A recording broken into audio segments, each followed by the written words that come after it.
مال تجارت، دکان، ہوٹل وغیرہ، میڈیکل سٹور وغیرہ، ان کی زکوٰۃ کا مسئلہ. تو بھائیو اس پر بھی اجماع ہے کہ جو بھی مال آپ نے بیچنے کے لیے رکھا ہے وہ مال تجارت ہے، بیچنے کی غرض سے، اور اس پر اگر سال گزرتا ہے تو زکوٰۃ فرض ہوگی. اب یہ نہیں ہے کہ اب ایک کپڑے کی دکان والا کہتا ہے جی میں نے تو 5 لاکھ کے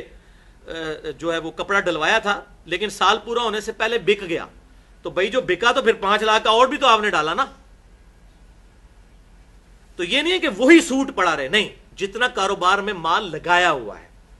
اور وہ ڈیٹم لائل اگر کرنسی جو سونے کے نصاب سے اوپر چلی جاتی ہے تو میڈیکل ان دوائیوں کے اوپر بھی زکوٰۃ دینی ہوگی، اس کپڑے کے اوپر بھی، اس کے علاوہ یہ ساری چیزیں ان کے اوپر زکوٰۃ آپ نے نکالنی ہوگی، وہ میں بعد میں طریقہ بتا دوں گا.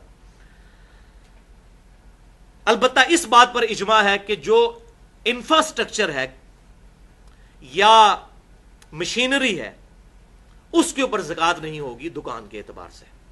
اگر کسی کی دکان ہے، جیسے ہم یہ لیتھ مشین رکھی ہوتی ہے، ہم خرادیے کہتے ہیں جن کو، تو لیتھ مشین کی قیمت کے اوپر زکوٰۃ نہیں ہوگی. اسی طریقے سے رینٹ کار کے اوپر گاڑی کسی نے دی ہوئی ہے تو اس گاڑی کے اوپر زکوٰۃ نہیں ہوگی، اس کی مال کی کمائی پہ ہوگی، کیونکہ اس کی ڈپریسیشن بھی ہو رہی ہے، اس کی قیمت وقت کے ساتھ ساتھ کم ہو رہی ہے.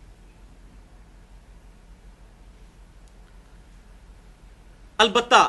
جو اس کے اندر مال پڑا ہے اس کی آپ زکوٰۃ دیں گے. ایک بندے کے پاس ہوٹل ہے، ہوٹل کے آپ جتنے وہاں پر صوفے رکھے ہوئے ہیں یا کرسیاں رکھی ہیں، ان کے اوپر کوئی زکوٰۃ نہیں ہے، برتنوں کے اوپر کوئی زکوٰۃ نہیں ہے. ہاں وہاں پر جو راشن رکھا ہوا ہے اس کے اوپر زکوٰۃ ہوگی، اگر وہ نہیں پہنچتا تو نہیں زکوٰۃ ہے. یا ہوٹل کی کمائی اگر جڑ جاتی ہے سال میں، وہ کراس کر جاتی ہے، ظاہر کرے گی، جو بڑے ہوٹل ہیں ان کی تو کروڑوں میں کمائی ہوتی ہے، تو اس کے اوپر زکوٰۃ دینی ہوگی.